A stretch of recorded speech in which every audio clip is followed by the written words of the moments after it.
उदयपुर संभाग का सबसे बड़ा मोहनलाल सुखाड़िया विश्वविद्यालय, जहां पर एक बार फिर दो छात्र भूख हड़ताल पर बैठे हैं। ये कहानी कोई नई नहीं है। पिछले कुछ समय से लगातार देखा जा रहा है कि छात्र नेता अपनी मांगों को लेकर भूख हड़ताल करते हैं। इसके बावजूद कई बार विश्वविद्यालय उनकी बात को नहीं सुनता है। एक बार फिर यहाँ पर अपनी मांगों को लेकर दो छात्र नेता भूख हड़ताल पर बैठे हैं। उनको एक दिन बीत चुका है। एक दिन पहले इन्होंने विश्वविद्यालय प्रशासन और प्रशासनिक भवन में जब जोरदार नारेबाजी की, उसके बाद जब इनकी बात नहीं सुनी गई तो ये फिर एक बार फिर भूख हड़ताल पर बैठे हैं। आइए इनसे बात करते हैं कि जो एक दिन बीत चुका है इसके बाद इनकी क्या स्थिति है, क्योंकि 24 घंटे से अधिक समय हो चुका है। आप अपनी मांगों को लेकर यहाँ बैठे हैं। पहली बात तो ये कि आपकी क्या क्या मांगे हैं, उसके बाद उन मांगों के बाद किन किन बातों को लेकर आपसे इनसे कौन सी क्या बात हुई और कौन कौन आपसे मुलाकात करने आया। नमस्कार साथियों, मैं राठौर, ये मेरे साथी युवराज सिंह। हम दोनों प्रशासनिक भवन के यहाँ भूख हड़ताल पे बैठे हैं। हमें हड़ताल पे बैठे बैठे विश्वविद्यालय में किसी को सूद नहीं है, ना तो कोई हमसे मिलने आया है, ना कोई हमसे बात करने में राजी है। वाइस चांसलर मैडम 2 तारीख तक छुट्टी पे है। रजिस्ट्रार साहब है जो हमसे मिलने को तैयार नहीं है, और कोई हमसे यूनिवर्सिटी में मिलने को तैयार नहीं है। इसको लेके हम कल रात को करीब 10 से 11 बजे वाइस चांसलर मैडम के घर का घेराव किया हमने, और वाइस चांसलर मैडम के घर के बाहर हमने प्रदर्शन किया। उसके बाद पुलिस प्रशासन हमें उठा के यहाँ पे लेके वापस बैठा दिया है। हम अभी भूख हड़ताल पे बैठे हैं। ना तो हमारा कोई मेडिकल हुआ है, ना हमारा कुछ हुआ है। हम यहाँ बीकॉम और बीएससी के प्रथम सेमेस्टर के रिजल्ट को रिवाइज करने को लेके यहाँ भूख हड़ताल पे बैठे थे।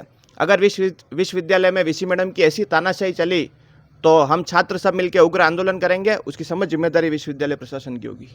बिल्कुल, हमारे साथ युवराज सिंह भी हैं। उनसे भी बात करते हैं कि क्या स्थिति है, क्योंकि 24 घंटे बीत चुके हैं। अभी तक पहले भी कोई बात करने आया और क्या बातचीत हुई जो आपसे मिलने आए हैं। इस विश्वविद्यालय में सबके पास एक ही जवाब है, जो होगा जो वाइस चांसलर करेगी। वाइस चांसलर के अलावा किसी के पास कोई पावर नहीं है। मैडम हमेशा छुट्टी पे रहते हैं। जब भी कोई ज्ञापन देने आए हैं, हमेशा कहीं ना कहीं दिल्ली होंगे, जयपुर होंगे, कोई ना कोई बहाना होगा, छुट्टी पे होंगे। कभी वो विश्वविद्यालय मिले नहीं, और उनके अलावा कोई यहाँ डिसीजन पावर है ही नहीं। वो नहीं होते हैं तो कोई डिसीजन लेता नहीं है, और उनके माथे डोल देते हैं। वो होते ही नहीं, हम बात किससे करें। हम भूख हड़ताल पे बैठे हैं, किसी को कोई पड़ी नहीं है। 24 घंटे हो गए हैं, ना मेडिकल हुआ है, ना कुछ भी हुआ है। बस हमारी मांग यही है कि जल्दी से जल्दी रिजल्ट रिवाइज किया जाए, ताकि जो छात्र बिना फालतू में फंसे हुए हैं, जो बिना फालतू फेल हुए हैं, उनको थोड़ी राहत मिले। एक चीज़ आपसे और जानना चाहेंगे, पिछले कुछ समय से जब से कुलपति यहाँ पर आई है, उसके बाद लगातार, चाहे आप हो चाहे उससे पहले, लगातार जो है भूख हड़ताल भी हुई है। आपसे पहले भी कई छात्र नेता भूख हड़ताल पर बैठे हैं, लेकिन खासकर ऐसा कोई निर्णय नहीं होता है। जब भूख हड़ताल होती है तब उनको आश्वासन दिया जाता है, भूख हड़ताल तोड़ी जाती है, बाद में फिर से कई छात्रों को संघर्ष करना पड़ता है। आप भी संघर्ष कर रहे हैं, इस बारे में आप क्या कहेंगे। मैडम खुद का आत्मसम्मान सर्वोपरि रखना चाहती है। ना तो मैडम को हमारी बात सुननी है, ना कभी मैडम हमसे मिलती है। जब भी यहाँ पे आते हैं गेट के ताला लग जाता है। इस विश्वविद्यालय में ना तो पानी पीने का है, और अगर ना तो यहाँ हेल्पलाइन है, और ना यहाँ पे किसी दूसरी चीज़ की सुविधा है। जो यहाँ आरओ लगे हुए हैं, इसके अंदर डायरेक्ट बोरिंग का कनेक्शन है। कोई फिल्टर्ड पानी यहाँ पे नहीं आता है। ना यहाँ पे ई रिक्शा चलती है, और ना कोई सुविधा है।